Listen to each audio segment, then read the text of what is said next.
Bonjour à toutes et à tous. Dans la vidéo d'aujourd'hui, je vais vous montrer comment bien utiliser LaTeX pour la réalisation de votre mémoire de fin d'études. Pour ce faire, j'utiliserai le travail de vos camarades comme point de départ et je m'efforcerai de l'améliorer pour arriver à un résultat satisfaisant. Vous voyez que nous allons utiliser pour notre rédaction la plateforme Overleaf, qui est une plateforme qui permet la rédaction de documents à l'aide du langage LaTeX, et ce soit en solo ou bien d'une manière collaborative. C'est-à-dire que vous pouvez travailler ensemble sur un même projet, sur un même document. Il s'agit ici, vous voyez que c'est exactement le même projet. Je l'ai juste ouvert sur deux fenêtres différentes pour pouvoir modifier facilement ce projet et transmettre les informations ou les textes de l'ancien fichier au nouveau fichier que nous allons créer d'une manière beaucoup plus simple. Donc la première chose que vous allez remarquer, c'est que vos camarades, ils ont divisé les chapitres en fichiers. Chaque chapitre est dans un fichier. Déjà, le nommage, il n'est pas uniforme. Chapitre directement 1, puis chapitre-2, puis chapitre directement 3. Essayez de garder un nommage uniforme. Ensuite, pour chaque chapitre, les étudiants ont créé un document complet avec articles, etc. Ce n'est pas nécessaire. La classe du document et le début du document n'est à mettre que dans un seul fichier. Et ils ont raté de la classe. Généralement, il va falloir utiliser une classe report parce que la classe article ne contient pas de chapitre. Vous ne pourrez pas faire de chapitre. Vous voyez ici. Donc, vu qu'ils ont sûrement eu des problèmes pour numéroter leurs chapitres, etc., ils ont utilisé un petit, on va dire, stratagème pour combler ce vide. Donc, nous, on va créer un nouveau fichier. On va l'appeler main.text, exactement comme les mails que vous avez l'habitude d'écrire en C ou en Java. Et nous allons commencer. Alors, on va copier l'entête qui a été utilisé par vos camarades dans n'importe quel de leurs fichiers. Ça nous permet de prendre déjà tous les packages qu'ils ont utilisés. Ça nous facilite la tâche. Maintenant, au lieu d'utiliser la classe article, nous allons utiliser la classe report. Parce que c'est un rapport. Ok. Nous allons garder aussi begin document. Nous allons commencer notre document. Ok. Et puisqu'on a commencé un document, il faut bien le finir. Donc, end document. Ok. Donc ça, on va dire, c'est le début de notre fichier. C'est le début de notre mémoire. Il va s'agrandir au fur et à mesure, mais c'est déjà une bonne chose d'utiliser ça comme cela. On va mettre un petit commentaire. Cela permettra de mieux organiser notre document. Ok. Une fois ce commentaire ajouté, on va commencer à réorganiser les autres chapitres. Ok. Donc on va ajouter un nouveau document, un nouveau fichier, pardon, qu'on va appeler chapitre-6.text, qui va contenir notre premier chapitre, ou -2, allez. J'ai déjà commencé à corriger le chapitre 2, le chapitre 1, donc je vais préférer commencer par le 2. Et on va voir ce qu'on peut faire pour le modifier. Alors, on va d'abord essayer de compiler ce document. On va voir est-ce que ça se compile ou ça se compile pas. Ok, pourquoi ça se compile pas? Parce qu'il ne contient rien du tout. Ce document est vide. Donc, on va essayer d'abord d'ajouter quelques choses. On va essayer d'ajouter par exemple un chapitre. Allez.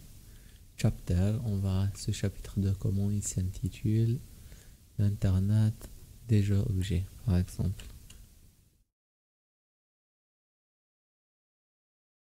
Allez, essayons de compiler maintenant. Voilà. Vous m'excusez. Voilà. Donc voilà, on a déjà notre premier chapitre qui est dans un fichier séparé. D'accord? Vous me dites que là, on a dit qu'on est en train de rédiger le chapitre 2, mais là, ça affiche chapitre 1. Pourquoi? On va le voir plus tard, d'accord? Donc, état de l'art, après une virgule, c'est une minuscule. On ne met pas de majuscule après une virgule. Ok.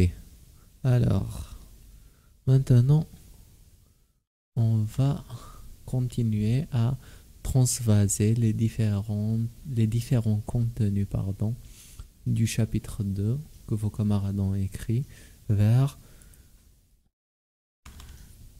le second fichier. Vous voyez, on est sur le chapitre 2. Non, voilà, on est main text, d'accord. Donc là, c'est pas dans le main que je dois rédiger, c'est dans le fichier que je viens d'écrire. D'accord, c'est ce fichier-là, chapitre 2. Et là, qu'est-ce que je vais mettre dans le main? Je vais venir ici et je vais mettre input chapitre 2, ce chapitre 2. C'est grâce à cette commande que je vais directement dans mon fichier principal injecter le code qui est dans ce fichier-là, d'accord? Je vais injecter directement ce code dans le fichier-là et ça va me donner directement le même résultat, Normalement, ce sera exactement la même chose. Vous voyez que c'est exactement ça. Maintenant, dans le chapitre 2, je vais commencer mon transphasage. Dans le chapitre 2, donc, le titre, il est là. On va commencer les sections. J'aime bien organiser. Vous allez voir comment la différence, vous allez voir combien ça va être essentiel de bien indenter votre code ici. Même si c'est un langage de balise, l'indentation est primordiale. Faites comme si c'est du code source. Donc on va commencer l'introduction et on va la copier. On va copier toute l'introduction. Donc l'introduction, c'est une section. Je vais à chaque fois laisser un espace pour faciliter mon écriture. Regardez, ici vous allez voir qu'il y a des retours chariot qui ne sont pas nécessaires. Je vais à chaque fois les enlever. Le retour chariot est important en l'attaque. Il ne faut pas laisser des retours chariot. Vous voyez ici? Allez, on va les corriger aussi là. On va tous les enlever. À chaque fois, on vérifie.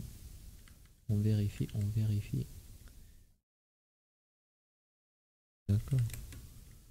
Chaque fois, on va vérifier. Très bien.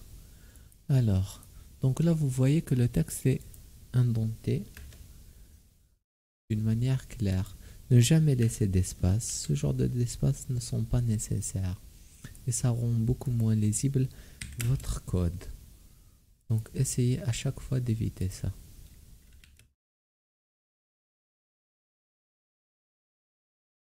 On va éliminer le volet du rendu pour l'instant pour faciliter notre écriture.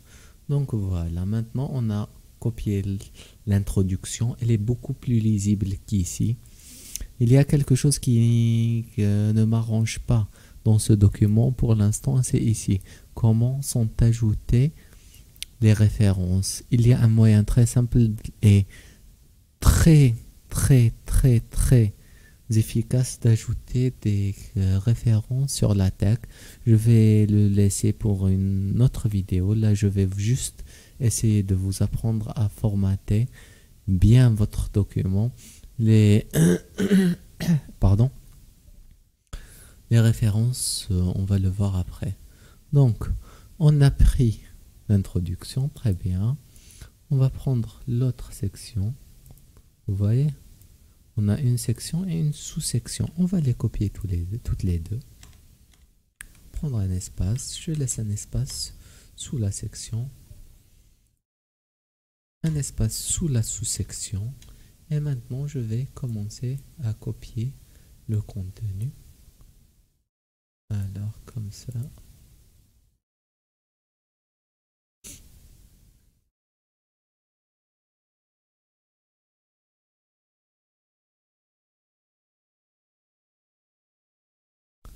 Alors, vous voyez déjà le problème? Ça montre que le texte a été copié d'un autre endroit, peut-être d'un traducteur, peut-être d'un outil de rédaction comme Word, mais il est important de supprimer tous les retours chariots non nécessaires, s'il vous plaît. Ne laissez pas,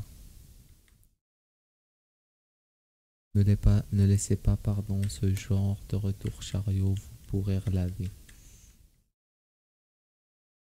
D'accord? Donc à chaque fois, supprimez tous ces retours chariots.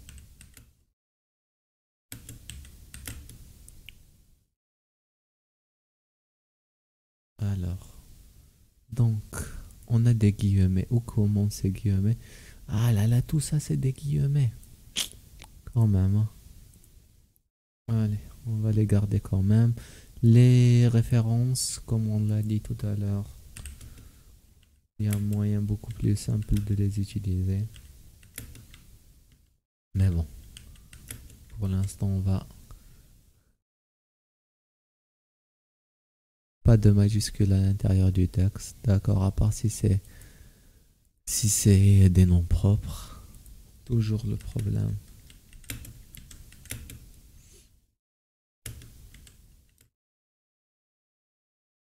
Des retours chariots. Pour l'instant, je ne m'intéresse pas au contenu du document, d'accord? Je suis en train juste d'améliorer son formatage.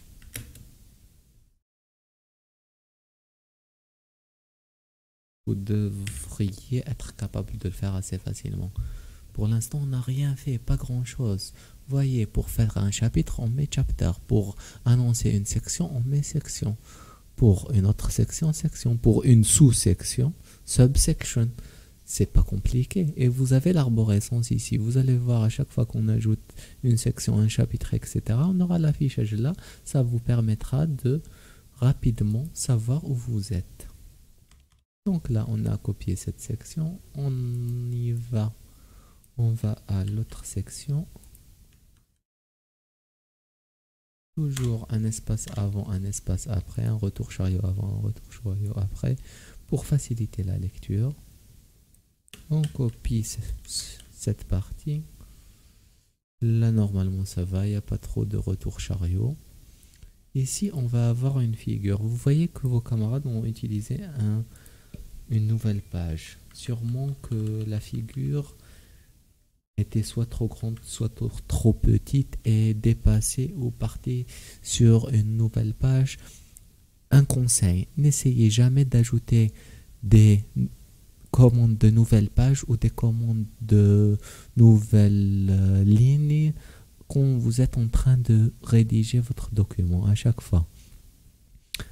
Essayez toujours de rédiger normalement. Ces ajustements, ça sera à la fin, lorsque vous aurez un contenu stable, fini, lorsqu'il ne vous reste que la mise en forme à réaliser. Donc on va directement ajouter notre figure. Voilà. Donc pour ajouter une figure, c'est simple. On met begin figure et end figure. À l'intérieur, le centering ici, c'est pour que la figure soit centrée au milieu de votre image. Donc includes graphics. La largeur, c'est 13 cm. La hauteur, 10 cm.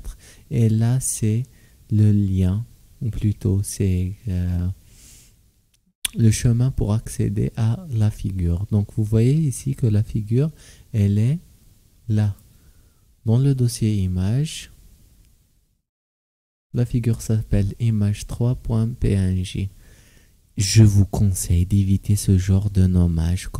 Comment est-ce que si vous devez changer une figure, comment vous allez savoir quelle est cette figure? Comment vous allez vous souvenir de quelle figure correspond à quoi? Donc, objet connecté, pourquoi ne pas l'appeler objet connecté? On va l'appeler tout simplement objet connecté. Je vais voir ce qu'il y a la possibilité de dupliquer. Non, on ne peut pas dupliquer ici. Donc c'est pas grave. Alors, je vais la télécharger. Alors,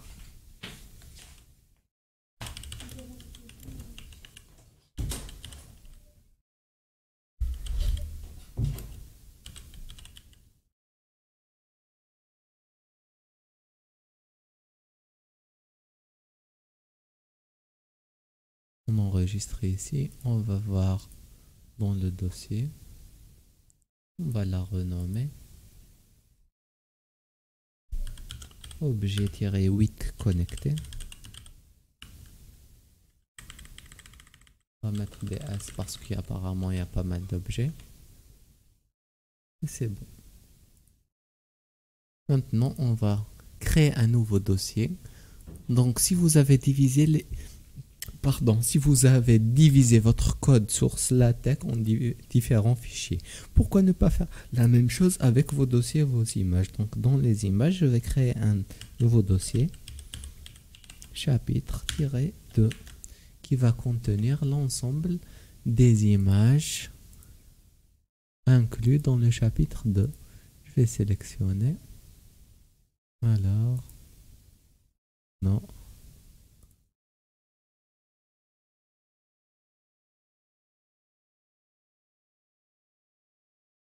Voilà. Alors, encore un autre, avant de l'ajouter, je vais vous donner un petit conseil. Regardez tous les blancs qui sont sur les côtés de l'image. Pourquoi laisser votre image comme ça? Réduisez ces blancs au maximum pour qu'elle puisse prendre le moins de taille, la taille la plus minime possible sur votre PC. Regardez, l'image elle est aussi trop petite. Franchement, je conseille aux étudiants d'essayer de trouver des images avec une bonne résolution. Là, vous voyez que la résolution est vraiment pas terrible. Donc, je conseille aux étudiants, si vous voyez cette vidéo, pour votre projet, pour vos projets, prenez des images avec une bonne résolution et une bonne taille, d'accord? Alors maintenant, on va la prendre. Ta, ta, ta, ta, ta, ta.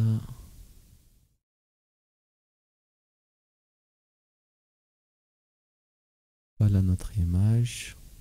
Ok. Chapitre 2. Objet connecté PNG. On reprend à notre chapitre 2. Et ici, on va remplacer.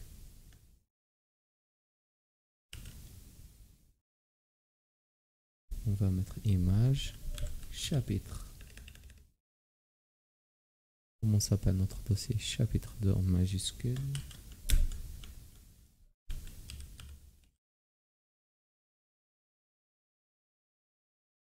Chapitre-2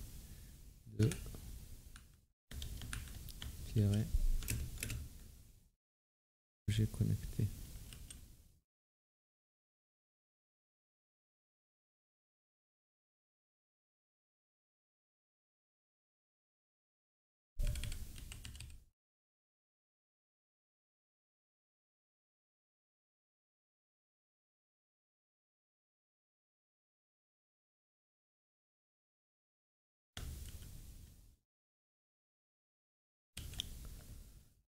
Alors, on va voir, on va revenir à notre main et essayer de compiler pour voir est-ce que ça va marcher ou non. Alors, vous voyez ici qu'il y a un problème. L'image n'apparaît pas. À votre avis, c'est pourquoi? C'est parce qu'il y a un problème avec les caractères spéciaux. On a mis le E majuscule. Je vous conseille, lorsque vous nommez vos fichiers, de ne pas utiliser les caractères spéciaux comme les majuscules. Donc on va l'enlever là. Revenir vers notre chapitre 2.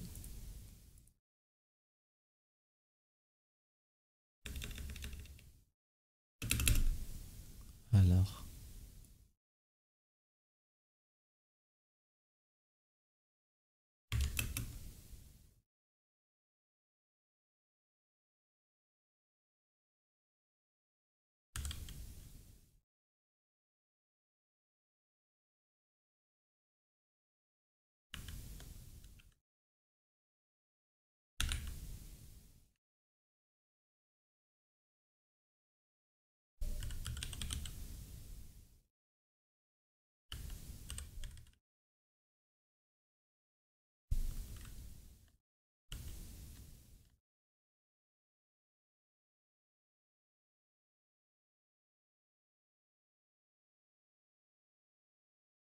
Voilà. Attendez, on va vérifier. On n'en est pas sûr. Je suis pas sûr que l'image, que ça a marché. Non, on a toujours un problème. Est-ce que j'ai ajouté? Pardon. Image chapitre 2. On va voir. Ah, il faut ajouter image. Il est dans le dossier image. Donc, image slash chapitre 2. Espérons que ça va marcher maintenant. Vous voyez que pour même quelqu'un... Voilà, maintenant c'est bon. Pour qui le LaTeX est d'utilité journalière, j'ai des erreurs à corriger de temps en temps. Alors, donc voilà, on a commencé à ajouter notre première figure. Alors là, la caption, c'est le texte qui va être affiché à la fin en bas de votre figure. Ou vous pouvez aussi le mettre en haut, ça dépend des standards que vous allez utiliser. Si vous voulez en mettre au-dessus de votre figure, il suffit de le copier d'ici à là. Si vous faites ça, le texte en bas ici, il viendra s'insérer avant la figure. Par contre, si vous le laissez comme il l'était, il s'insérera ici. Vous voyez aussi que la numérotation et le mot figure s'ajoutent automatiquement. Pas la peine de l'ajouter vous-même, d'accord?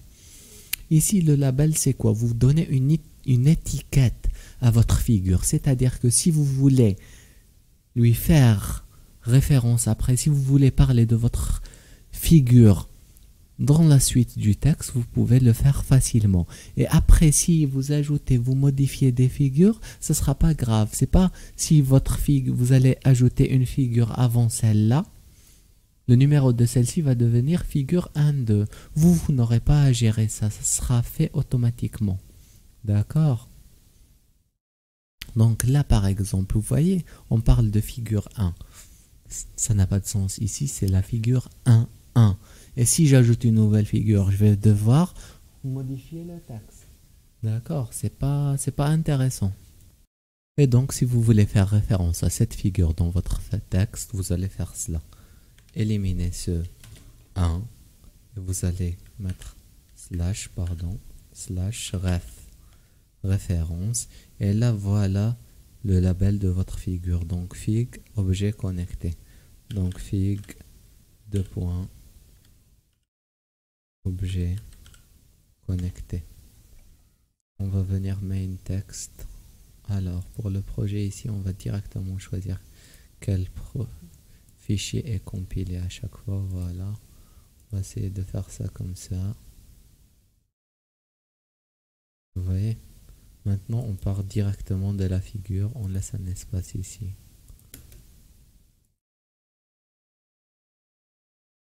Vous regardez directement ici la figure 1,1. Et si vous changez l'endroit de cette figure après, vous n'aurez pas à modifier le texte ici. La TEC va automatiquement modifier le numéro de cette figure si nécessaire. D'accord? Donc, ici, on a une sous-section. On va avoir ici une sous-sous-section. On va la prendre. C'est pas grave.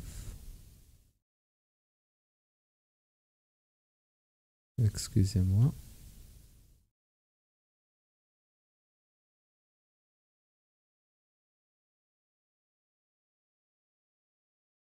Vérifier.